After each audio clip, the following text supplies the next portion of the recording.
We've got a session on leadership insights and challenges with the Shin research panel, and Josh is going to moderate this panel and have a great panel. And they've got did you say you had 3 S's, 4 C's, or? But wasn't that speech, just before we bring them up, wasn't that speech by the Deputy Prime Minister fantastic? I've got to say that was so on point on each of the issues he raised. It was a really admirable speech, right on, direction so good. So wonderful that he could come and address us at this conference. So I think we all should appreciate the value of that address. And as I've been saying to people, with the likelihood of Minister Wong assuming the Prime Ministership next year, around November, I mean, he could be Prime Minister for 20 years. I think we've got great leadership here in Singapore. So, talking about leadership, we now can go get Josh and the team up for leadership insights and challenges. Welcome, Josh.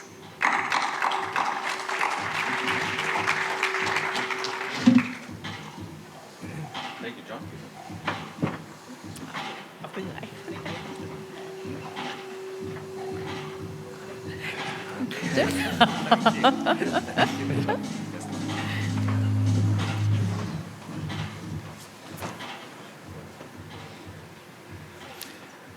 Okay, good morning.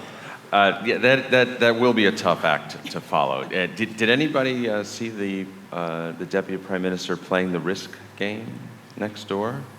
That's something that I hope goes viral. I don't know if anybody caught that on video, but that was actually a sight to see. Well, thank you for joining us back after the coffee break.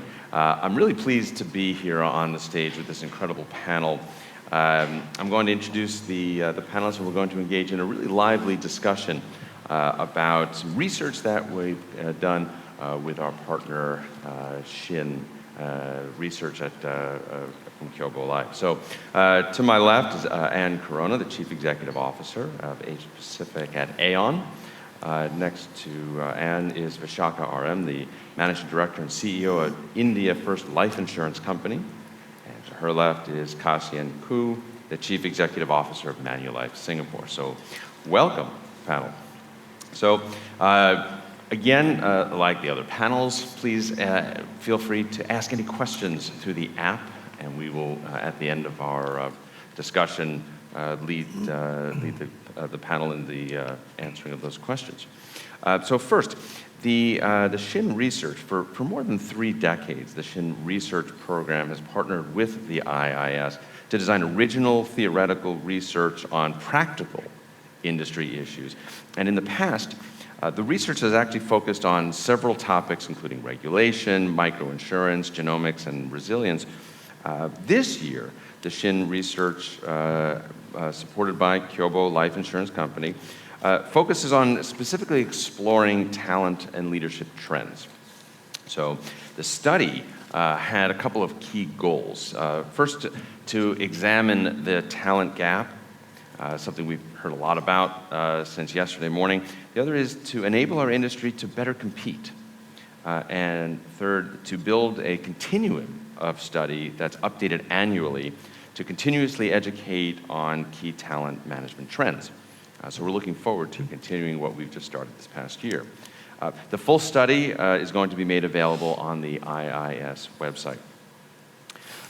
Since the study focuses on attracting talent to risk management and the insurance industry, let's start by first sharing our first industry roles. Most of us have unique stories on how we got into this interesting industry of ours. I'll start and kick it off.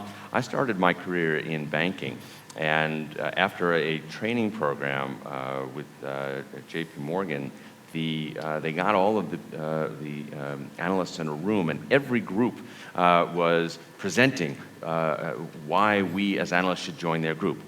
Energy, technology, transportation, all the really interesting and sexy groups. And then they broke out and stood around a square room like this And everyone was going to all of the other groups, and there were these two guys in the corner representing the insurance industry. And I walked over and said, why is no one coming over to you? And they said that they just were a misunderstood industry, but they touched every single aspect of everyone else in the room. So that's really why I joined, because I really was convinced that I could influence every other industry by being part of insurance. And I've been in that now for almost 30 years. So, Anne, how did you get introduced to the insurance industry? Good morning, and thank you for the opportunity to be here. So I entered the industry and Aon immediately after university in London via a fellowship called the Waddles Fellowship. And it was started a number of years ago, and I'll give a little background on it, with the mission of really placing women in the London marketplace and giving them work experience. And so I was selected for this fellowship, and I had this great opportunity in London. I'm so proud of being a part of the fellowship. The mission still is to place 3 graduating women in the London market. I'm from Vanderbilt University, which is the university I attended. Actually sit on the board now because it was so influential in my personal and professional career. And I'm heading back to the US later this week to participate in the interviews. Wonderful. And you're based here in Singapore now? Based here in Singapore, started in London, spent time in New York, Los Angeles, San Francisco, and Chicago before coming to Singapore. Fantastic. Vishaka. Hey, so glad to be here. It's a long journey, 35 plus years. So it started off in the P&C market. Banking and insurance, these were the two options. And it's so silly, but my grandmother said banking has rural posting. Insurance doesn't have rural posting, and that's how I got into insurance. True story. And Cigna, I made it to the top in Cigna, and then Cigna decided to walk out, and I lost my job in P&C. And that's when Gary and Vijay Singh found me, and I joined Billis & Life. And I found life insurance has so much more to offer than P&C. It touches lives and impacts lives in ways that P&C does, but better. And I just stuck on to life insurance in sales. Terrific. Kasian, welcome. Yeah, I started, I was a Malaysian actually, and I was educated in the UK with a PhD. So when I came back to Malaysia many years ago, more than 20 plus years ago, to my surprise, I think there's no premium in PhD. So I ended up being offered a fairly good job in Singapore by a consulting company, which was NMG. Started my career there. Ever since then, I never looked back and have been in Singapore since, and I converted to be a Singaporean now. Very happy with some of the progress that the Singapore industry has progressed over time. Yeah. Terrific. So let's jump into the report. The report has found that 4 skills and qualities are what HR leaders are actually now looking for in new talent in our industry. Data fluency, technical mindset, big picture thinking, and being curious and open-minded. So Anne, is this consistent with your experience, and are any of these or any other skills more important than the others when you or your firm are evaluating new candidates? Great. Well, the report is outstanding, so I encourage everyone to read it when you have an opportunity. And I would say it is consistent with our experience, and that Aon, we tend to focus on 3 areas. Technical skills, of course, which the report goes into, behavioral skills, and future skills. So when you think about behavioral skills, you think about the ability to communicate, work in teams, and then future skills around learning agility and resilience and leadership. What resonated with me earlier, DPM Wong mentioned about the need for cross-cultural competency, which is so critical here in Asia Pacific. So I would really add that on because things are moving so quickly in this volatile world here in Asia Pacific. It's really important to be able to exist in multiple locations in the region. That's wonderful. Kasian, which skills do you consider key to succeed? And which areas do you currently see as a potential talent gap for the insurance industry? Yeah, I think all the skills, Anne mentioned, you mentioned, these are really critical for the companies, right? I think if you think about consumers in today's environment, right, which is very data and digitally enabled, right? And their experience, their needs are really shaped by the physical interactions they had, the social media world they're in, right? So they kind of have that sort of expectations, as they engage with the insurance company. So companies that are able to, identify the trend and change the companies to meet these needs and services are those that are going to be thriving with growth and profitability. Because we heard, yesterday as well, I think it's increasing challenging environment, that we are operating in. So we need to differentiate. As leaders here, I think it is important for us to drive this change, right? And to make sure that the organization is a learning organization. I think that's critical. Learning organizations that make your employees that are curious to learn and open to new ideas, right? And you must make it into an organization that thrives on data, because data, as we hear so many times, are so critical for us to be able to glean insight so that we can come up with the right products and right services. And last but not least, I think organizations that have a proper architecture of system, data, digital tools, right? I think those are really, really critical areas that a leader should shape for the employees of the company.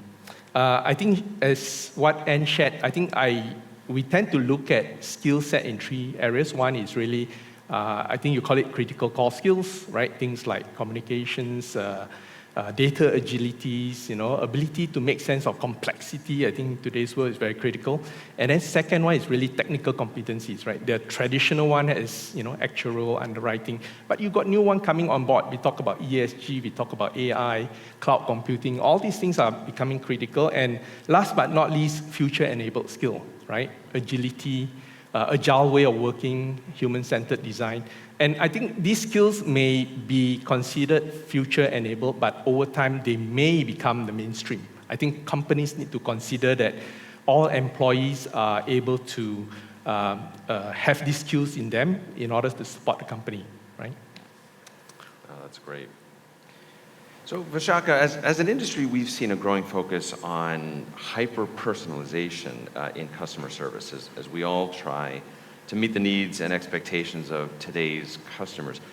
Does that translate into an opportunity to hyper-personalize the management of employees and their leadership? Yeah, thanks for asking that, Josh. I feel very strongly about it. And, while we have this report which talks about what the employees are seeking, which is higher purpose, flexibility, competitive compensation, and strong culture, not all employees seek all of it, And I think that's a critical differentiation when we look at reports and we look at what are the qualities that one employee needs to have, or what are the motivators of a particular individual. I think what we forget is that it's not universal. And I think the ability of a leader to identify which of those motivators really applies to which employee is going to be the critical differentiator in leadership.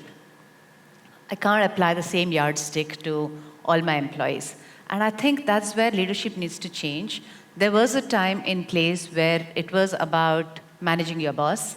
And I think that's completely moved out now. I don't think there's a question of managing your boss anymore. I don't think there's hierarchy which comes down. I think the internet and the computers have made the world flat. More so the remote working. You have no idea when you're yelling whether he's just put you on mute. You have no idea what's happening on the other side. And I think it's all about managing relationships now. It's not a hierarchy. So leaders, I think, are really going to be those who learn to manage a relationship with their team members and not manage a hierarchy. I think, and that happens only when it is a hyper-personalized. Do you think of your customers? Can you think of your employees as your internal customers? And I think that's what is important. Have you seen any cultural differences between different either regions for your company or even countries that you're dealing with in the same way that a consumer products company would change how they hyper-personalize the customer experience in different parts of the country or the world?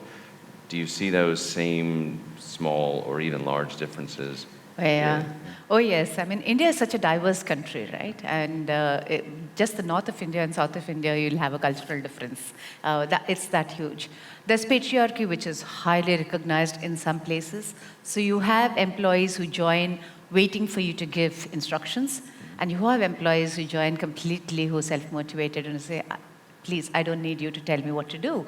And I think you see that now even more so from people with different cultural backgrounds. So you have people who come from a very conservative society who probably don't even have exposure to the internet because their parents believe in controlling everything.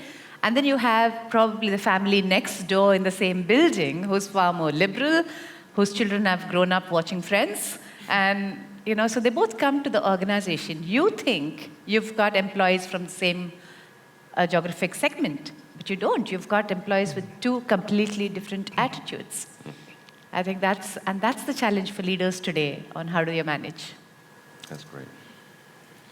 So when we think of new staff, traditionally we think of someone just starting a career, but the realities of today's job market are that often people are entering insurance and making a career transition from either outside of the industry or to a new functional area within the industry.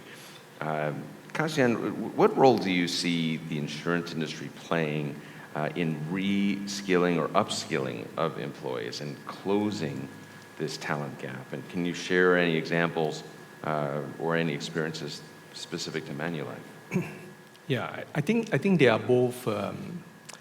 If you hear some of the comments earlier, I think employees today clearly need a lot more tailored learning journey, right? Because clearly they come from very different backgrounds, and sometimes we want to attract the best talent to join the company. You need to think about a journey that's suitable for them. So I think reskilling, upskilling is a very critical success factor for companies. And there are two good reasons. One is I think we constantly getting talent from an increasingly small pool because we are taking from one another, right? So that becomes increasingly costly, and sometimes we are not getting new talent into the company. So I think that's not good. Second is really, I find that as we transform, we need our employees to transform too, right? So if we don't reskill and upskill them, you're going to leave them behind. And as a company, that is not a good thing to do, because I think from cultural perspective, from value perspective, you are not speaking, you're not actioning on what you spoke on in terms of cultural value. Hence, I think for company, putting in place a very thorough reskilling, upskilling, learning program is very critical, and you need to invest in this, right? So I can share a bit of the journey we had in Manulife Singapore, which we started about 3 to 4 years ago. And this journey, when we started, our focus is really thinking about helping employees getting comfortable to deal with digital tools and technology, because some of them may not be familiar with that and they are still used to old way of doing things. But increasingly, I think we started to step into future-enabled skills, because I think that is an area that's going to change. And surrounding this, we have both learning for the masses, for everyone, as well as tailored learning for individuals. So I've touched a bit on that. So for learning for the masses, we have something called a Pursuit program. We work collaborations with LinkedIn. It's an AI-enabled learning tools, which have huge content library on all sort of skills, right? Competency skills, technical competency skills, future-enabled skills, some core skills. Is from basic to advanced level. So people can really choose what they want to learn, right? So we give them opportunity to choose what they want to learn. We make it, we give them dedicated time once every Friday, second Friday of the month. So the whole Friday, you don't have to go for meetings. You can just stay around and do your learnings. 4 or 5 hours of learning, right? So you can use the tool and do the learnings. And because it's AI-enabled, it'll prompt you in terms of based on your past search history, based on what you have learned before, it'll prompt you what to learn next, right? But the choice is up to the employees. We don't force them to learn. On top of that, as a company, we also want to trigger the interest to learn, because I think learning is not something we want to force and make it mandatory. So what we did is we organized a week-long learning fiesta. And during this week, we basically packed it with a lot of learning contents from speakers, both internal as well as external speakers, giving them a choice of what they want to learn, but it's quite focused because there's a lot of activity going on. And the learning can be both online as well as physical learning. And the physical one, usually we try to make it fun, try to make it interesting for them to learn. And above all else, we do provide recognition for people who are active in learning. I think it's very important, but it is not an appraisal thing. It is more a fun thing, recognition, so that they get recognized at town hall, get a bit of vouchers, in order to, make learning fun, and because we believe that the growth journey is really in the hand of the individual, not the company, right? We want to encourage them to learn. And then as we go down to the individual level, we do identify staff that we believe we need to retrain and reskill, because we believe that, their job role we may take away, 1 year down the road or 2 years down the road, given that environment has changed. So we invite them to participate in what you call career conversion programs, as well as technology financial immersion programs. These are programs that are created by Institute of Banking and Finance, by the Singapore, that's relating to MAS.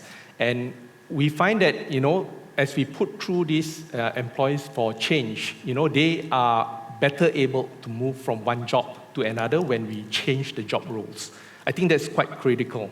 And for us, I think ultimately, really, we find that as employees embark on this change, it's also easier for the company as we transform, because we have the ready staff, and not only that, we don't have to leave people behind. I think that's critical. Yeah, that's important. So the research found a few themes that appeal to new talent. I'll list 4 of them that the research highlighted. One is connecting to a higher purpose.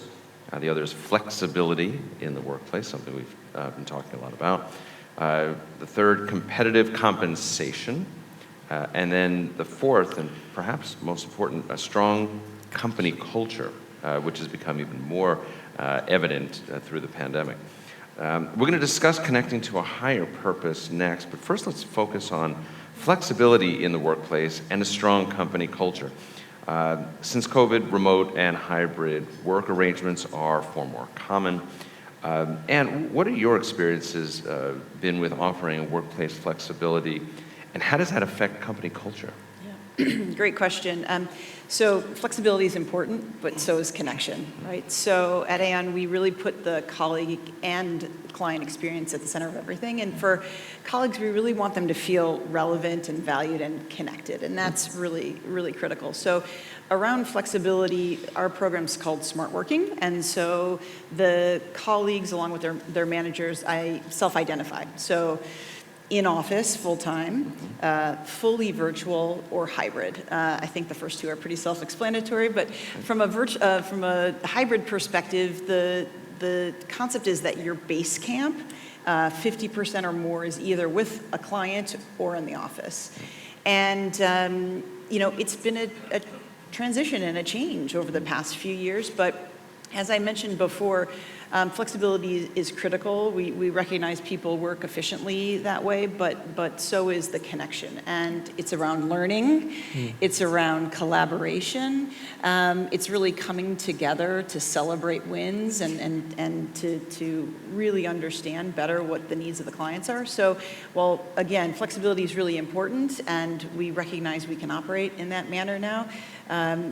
I personally feel like it's important to also have the connection. We all benefited from in-person learning earlier in our career, and I think it's important for us to continue to give back. Terrific. It's critical. Now let's continue talking about some of these other issues. Let's talk about just connecting insurance to a higher purpose. As we all know, insurance plays a pivotal role in covering various needs along different life stages. But what else can be done to raise the overall profile to attract varying talent industry. Kasyan, what's your experience with that?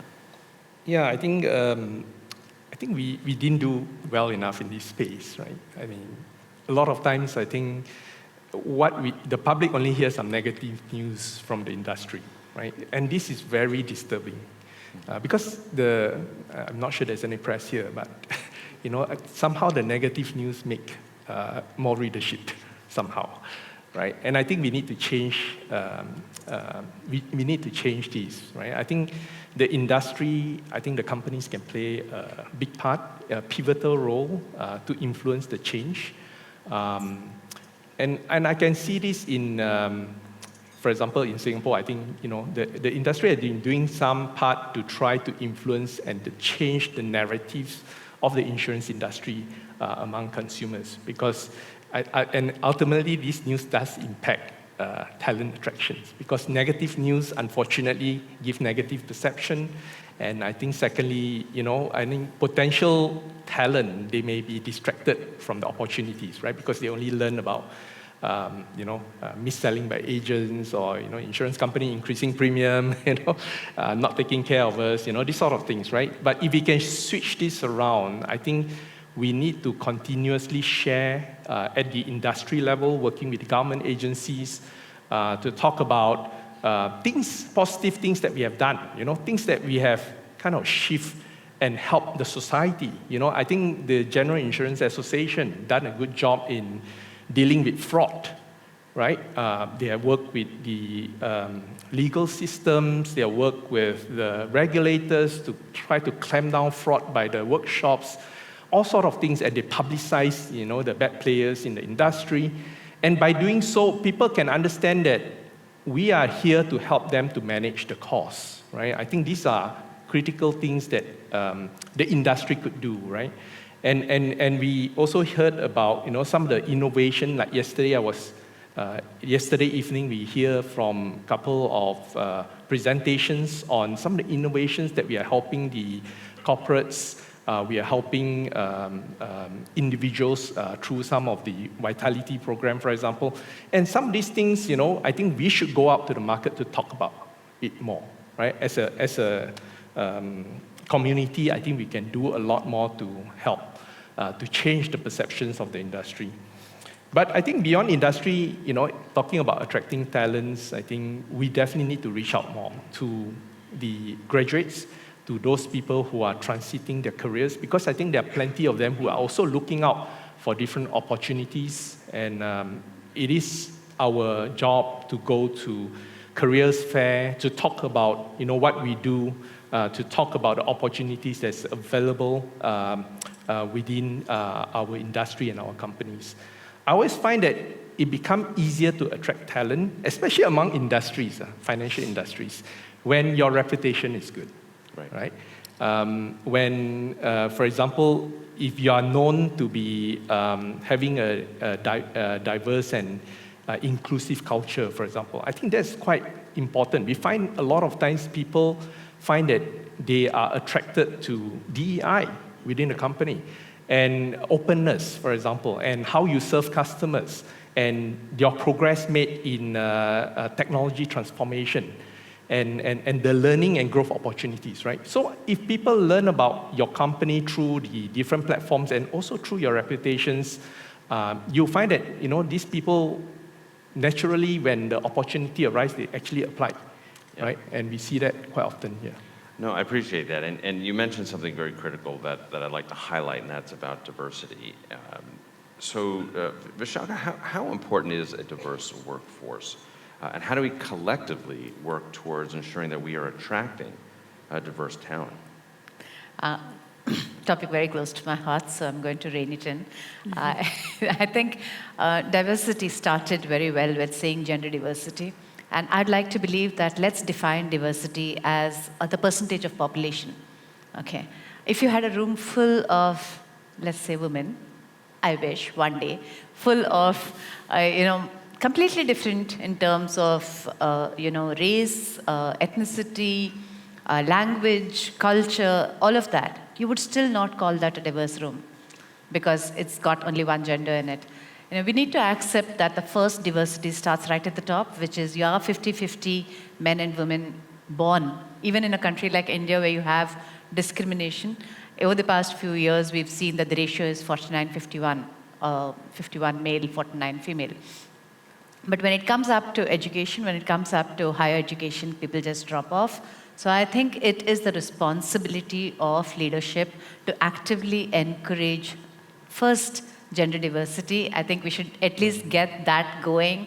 I can't talk about the advanced developed countries, but at least I do talk for Asia that we need to prioritize gender diversity first. I think we've got enough of them in colleges. You have enough of them at the entry workforce, and it's alarming how it drops off after married children and then care.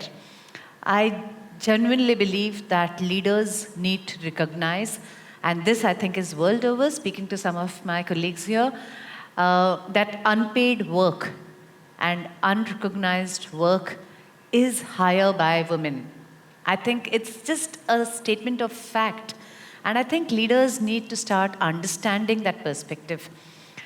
The last line on this, I promise, is that I do believe that, when you don't have women represented, you're losing an entire voice. You're losing an entire perspective. And this is coming from a paper by one of I think Felicia, who put that paper, and I used that line, that insight that she gave me to say, we as women leaders have grown the past 35 years going and crying in the bathroom, perhaps. You held back your emotions, you became strong, you tried to be like the men, and you yet still didn't lose that innate quality of empathetic leadership. And I think this is again a fact, not an opinion, that women are more empathetic leaders than men. I think that's being celebrated. Now men are being asked to be empathetic leaders and they're being celebrated. And I'm like, hold on, what happened to the woman who's told to hide her emotions? So I'm glad that empathy as a quality is getting recognized. I think that provides for more equal base in leadership. And that, I believe, leads back to diversity. I believe because we made all those efforts at diversity, that today you have a quality as empathetic leadership that's being recognized in organizations.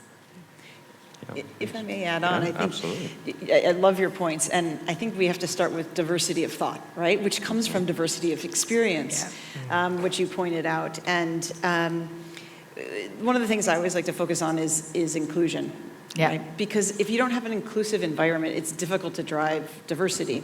And you need to have an environment in which the colleagues feel safe to bring their true selves, right? And whether it's empathy or perhaps a different skill, they need to feel as though they can bring their true selves. And I do think it's incumbent upon all of us to continue as leaders to drive and create a bigger pool of talent. And that's, as I said at the outset, I'm so proud to be part of this Waddles Fellowship, which started before women were actually physically allowed in Lloyd's to expand this pie of gender diversity in this industry. And it's just, I think it's really incumbent upon each and every one of us. So as you walk out the door today, think about how we can continue to drive a bigger talent pool and a more diverse and inclusive pool. Yeah, just to add on to that, I think diversity actually creates a lot of value for the company. I always find that, when you have a diverse leadership team, for example, the insight, the opinions, the feedback, the points they make is quite diverse. And I think the debate will become a lot more interesting, right? It helps leaders to actually get to a better solution for the customers, right? Because when you listen to a bigger group of people, including your staff, right? And which is what we are trying to do more. It's not just looking at the senior management team, but listen to the employees as a whole. How to communicate to them in terms of what you do and how to get feedback from them, because they represent your customers. They are the one who interact with the customers and hear all the problems, and sometimes we refuse to listen to them because we just want to solve our problem, right? We just have KPI to achieve. But by listening to them and listening to the diverse input from the ground, I think you'll be amazed what sort of things you can do. That's why company introduced things like NPS system, right? which is a way to feedback in terms of what customers talk about the company, so that you can actually collate that and decide, how you can change the system to better serve the customers. Yeah, I think feedback is really critical. Just a in last business. word on this.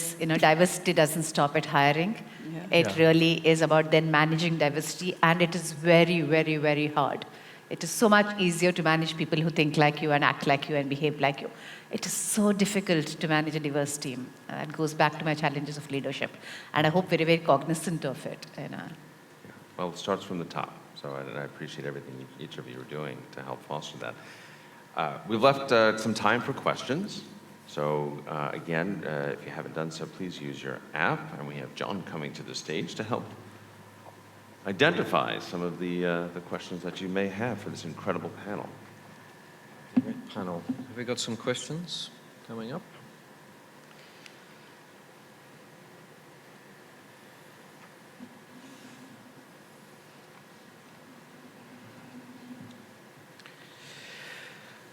What key leadership qualities do you believe are essential for executives in today's environment, and do you believe they are natural or learned? What a great question. Would any of you like to start with that? I think I'll start with what I spoke about, and this is about hyper-personalization. Can you tailor your leadership based on the team that you've got?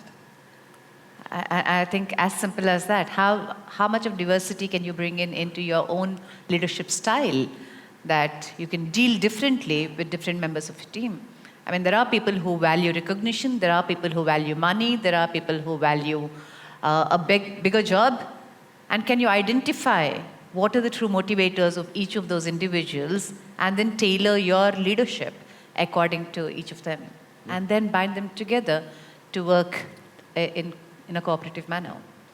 Yeah, maybe I just start. Please. Yeah, I think some of the things that the Shin research pointed out, those are critical for leaders. Some leaders, you can't be data illiterates. You cannot be technology, you don't understand about technology, right? How can you carry out proper conversations in a meetings if you don't pay a lot of attention to some of these things that we talk about? And hence, I think leaders need to kind of role model that by they themselves, making the effort to understand what's going on in our world today, right? So I think those are really critical. But what is even more important is humility. I think leaders need to be humble, right? Humble to admit when you're wrong, right? Humble enough to say, I want to learn from you so that, you can tell me. In fact, in some company, they have this reverse 360 feedback. I'm not sure you've seen. Reverse, what do you call it? Reverse mentorship, right? So you actually get your employees to actually mentor you in terms of how you're behaving, right? How you have been acting as a leader.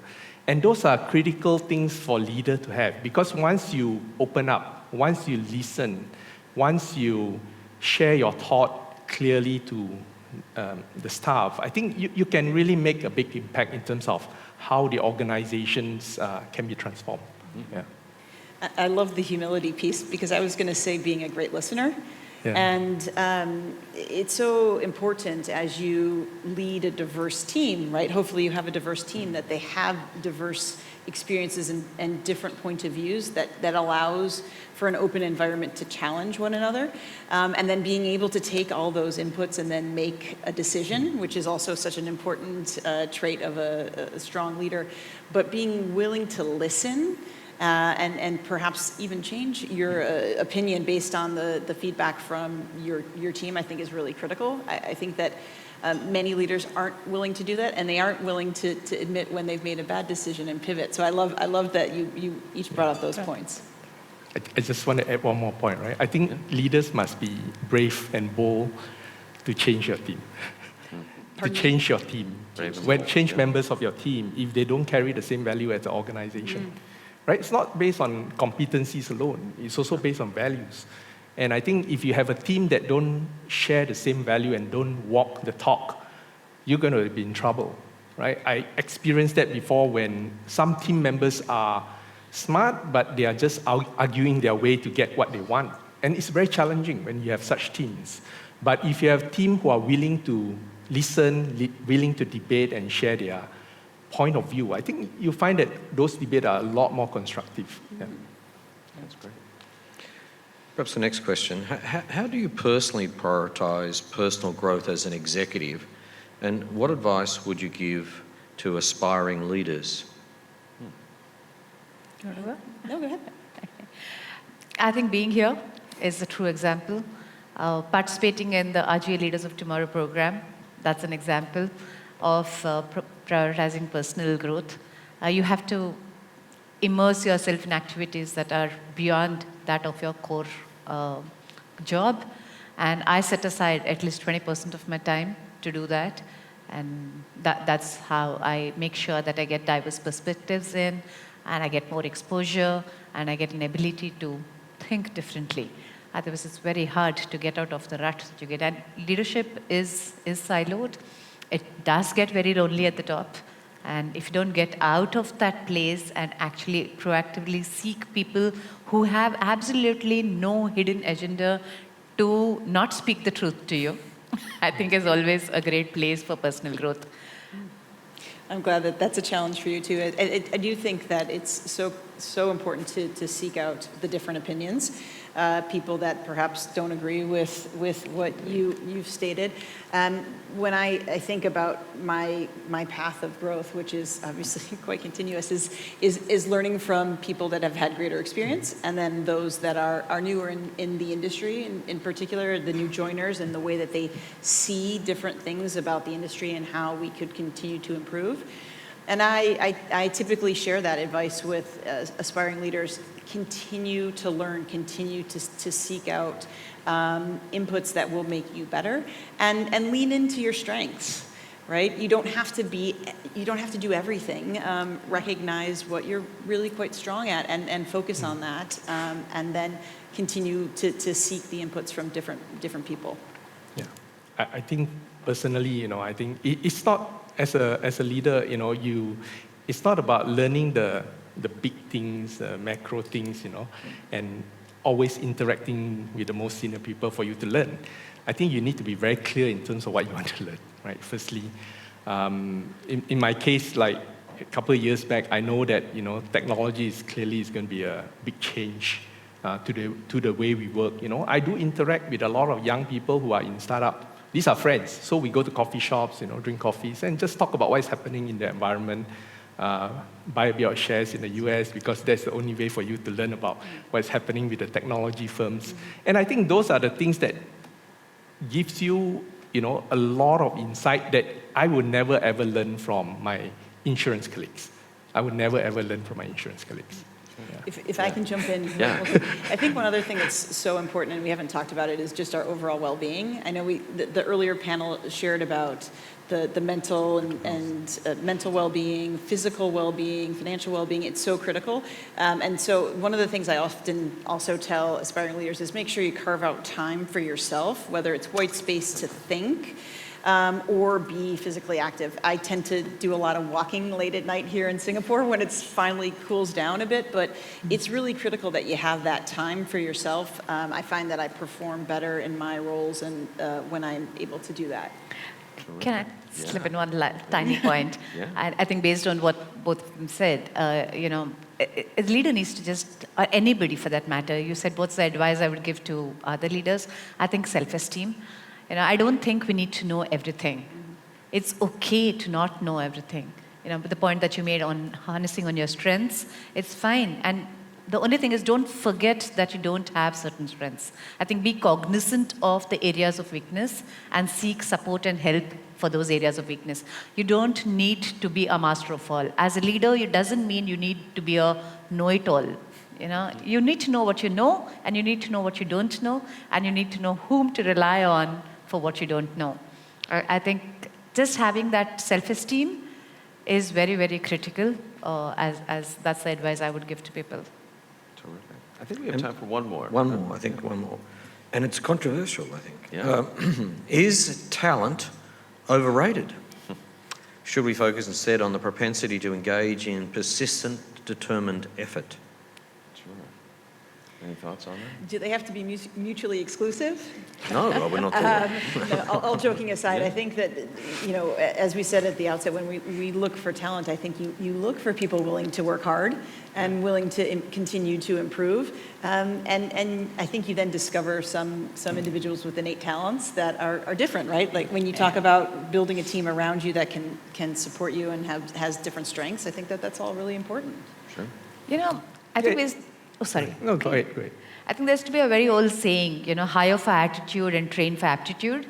And while that would probably answer this question whether talent is overrated, I do see that there are people who have very clearly developed job preferences. For instance, we have 4,000 plus people in our organization.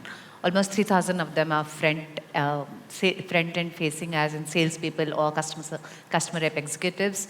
And if they don't have the innate desire to interact with customers, and which is a skill set, right? It's one of the critical skill sets is, do I want to sell? Do I want to talk to customers? And if that's not there, then you can't really train them for aptitude. How do you get a person who doesn't want to sell? So I think it's a mix of both, as you said. It's not mutually exclusive. But yes, if I had to prioritize and if I had to pick one, I would pick attitude any day over aptitude. You can train for aptitude, but it's very, very hard to change innate attitudes of people. Behavioral change is one of the most difficult changes to bring about. That's right.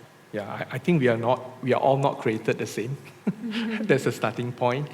And I think, as I said earlier, learning and development it should be owned by the employees. I can't force you to become what you are not, right? So I think some talent we still need to acquire, or you still need to train them up to make sure that they are naturally skilled towards the area that they can bring the best to the company. But at the same time, I think as an organization, what we need to do is to be agile, to be able to work together and leverage on each other's strength, as we mentioned. It's really about collaboration to deliver, your objectives. Because your goals, your priorities, they may shift, right? And you need to be able to be quite nimble and agile, and hence all the employees need to be able to work together to deliver that. Yeah. Sure. I think we're just about out of time. I think we're out of time, and I'd like you to, that's been a very insightful session on leadership insights and challenges, and I'd love you to thank the panel. Yeah, absolutely. Thank you, everybody.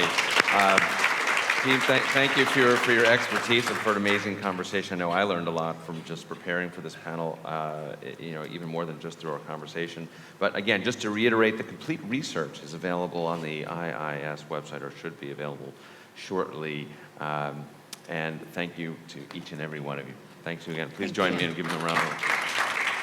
Thank you.